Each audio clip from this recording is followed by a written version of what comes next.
তাহলে আমরা আজকে কি বের করবো, গড়ের নতুন একটা চ্যাপ্টার। যখন আমার কিভাবে দেওয়া থাকে, আগের দিন আমরা দেখেছিলাম এফ আর এক্স দেওয়া থাকলে কিভাবে গড় বের করতে হয়, কিন্তু আজকে আমার দেওয়া আছে কি অন্তর দেওয়া আছে আর এফ দেওয়া আছে, কিন্তু এক্সটা আমার দেওয়া নেই।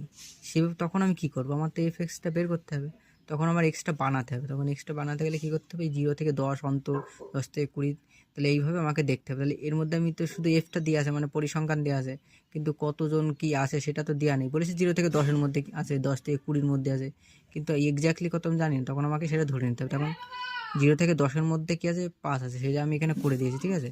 তাহলে এক্সের মানটা প্রথমে কী হবে, 5 আছে। 0 থেকে 10-এর মাঝখানে আছে 5, 10 থেকে 20-র মাঝখানে আছে কি 15, তাহলে এটা 15 থেকে এটা 25 হয়েছে, মানে শুধু মাঝখানেগুলো নিতে হবে।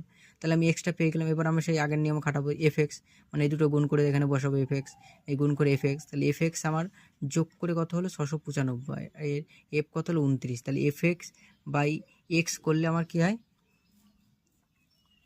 সেটা হয় গড়, ঠিক আছে। এফ এক্স বাই এক্স না, এটা হবে এফ এক্স বাই এফ হবে, এখানে একটা ভুল আছে, এখানে এফ হবে।